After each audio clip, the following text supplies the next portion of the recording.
Right, today's video is going to be about armchair magicians.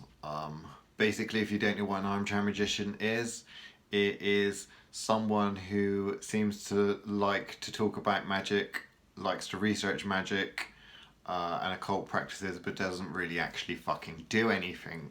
They have a large library full of all these metaphysical books, occult books, witchcraft related books, read a lot. And possibly take notes and stuff, but they don't actually put any of that into practice. There are, I think, a couple of reasons why that is. One is that, and this is probably the reason I most respect, is that, delving into magic for the first time, a lot of people can be worried about things going wrong. And certain people like to do in-depth research before they could just run and jump in at the deep end. The problem with that is that when does that research point end? When do you stop just researching and putting together a game plan? And when do you start actually doing stuff? The second is the probably least respectful type of armchair magician.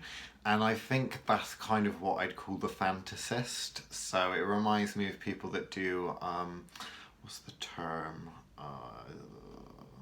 Live action role play? LARP? LARP, yeah, LARP.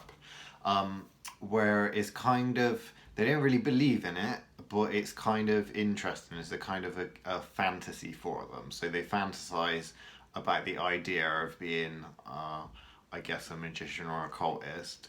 Don't necessarily believe it works, but they still kind of construct a world where, I don't know, they kind of construct a world together and then take it kind of online with these forums and kind of online communities where one person talks about one occult practice or a principle and then another person poo-poos the idea and says, well, that's a load of rubbish. Neither of the two people have actually done any of it. Neither of them have any physical practice. They don't do anything. They just kind of research and stuff and create strange little worlds in their head, I guess is the best way of putting it. I'm not really a fan of armchair magicians. I meet a lot of them. I think everyone does who genuinely actually does something magical in their life. They're the sort of people that will come along, often very, very educated people actually, again, they read a lot. They'll come along and they'll tell you why what you're doing, which works, technically shouldn't work or doesn't work, or some dead person, some dead occultist that wrote a book 500 years ago disagreed with you, so therefore your actual practice is somehow incorrect. A lot of academics can often fall into this, I'd say, in that people go and do degrees in even classics degrees and stuff like that. They'll talk about, they'll research at a high level at university, essentially magical practices, mythology, that sort of thing. But they don't work with those energies, those deities, those spirits, entities, whatever, and they don't practice anything. They'll just say, well, based on my research or what I've been taught, this is what happens, or this is what the effect is, or this happens because of this. But they don't actually do it themselves. They've never tried to necessarily recreate anything that they've studied, and they don't really have a deeper understanding of what's going on. A lot of people that have studied, done the famous kind of witchcraft degree, all they tend to do is talk about like legal cases and stuff like that and local legends. So they'll talk about, Granny Boswell, they'll talk about, I don't know, famous practitioners of the past, and, they'll dig up things from local archives about when they were taken to prison or someone tried to sue something or someone had there was a local legend of a certain witch, say. But in terms of their practices, they don't really know a lot about them. I have met a couple of people that have managed to dig up kind of old books, notes, that sort of thing that were owned by those practitioners maybe, but they don't understand what any of it means. If you take it and give it to someone that practices, even if they're not practicing the same thing. You'll be able to see it. You'll take note of the herbs that they use. You'll take note of the process. So you'll kind of understand what's going on. Whereas the armchair magicians and academics, they can only know what they've kind of been taught. And what they've been taught isn't magic. It's the, I wouldn't say drama, it's the veneer, the facade, the physical rituals, the physical spells, what you're actually doing.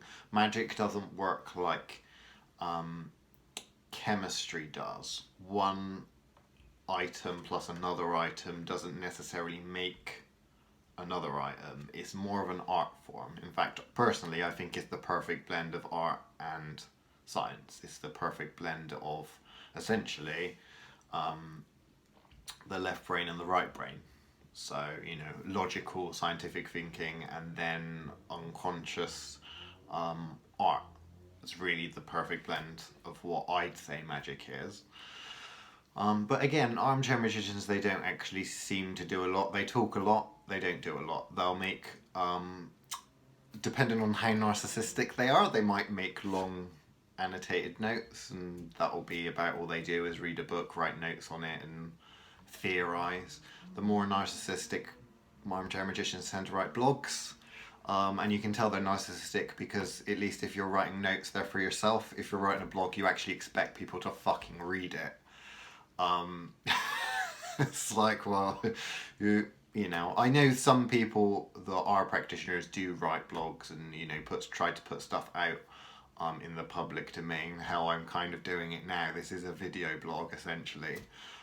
So I do understand. I do understand that I do it too. But the difference is that an actual practitioner, someone that practices, someone that does stuff, one that their practice and their knowledge is gained through experience and experiences and trying out new things, and someone that's basically learning a load of correspondences, reading an awful lot about other people's opinions on things, and then kind of theorizing. So that essentially is an armchair magician. Don't be an armchair magician.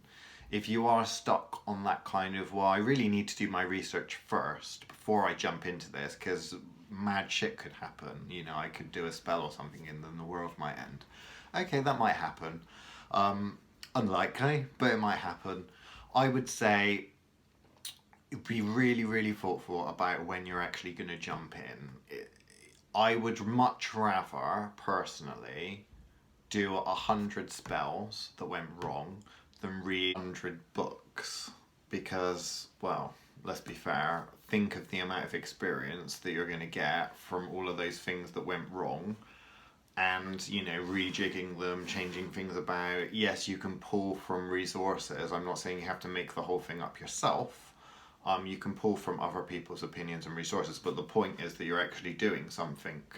You're not just, well, I figured that would probably work because this culture, this person, that person all agree that that's the method. No, do it yourself. And at the end of the day, you know, if you're talking about operational witchcraft, you're talking about getting stuff done, using magic to get stuff done, getting magic to make money, getting magic to heal, whatever, then it's actually very practical.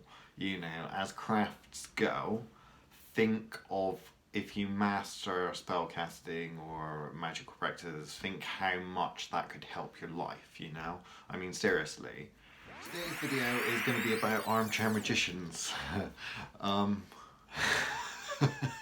Fuck, I can't bother with this shit. Oh, fuck.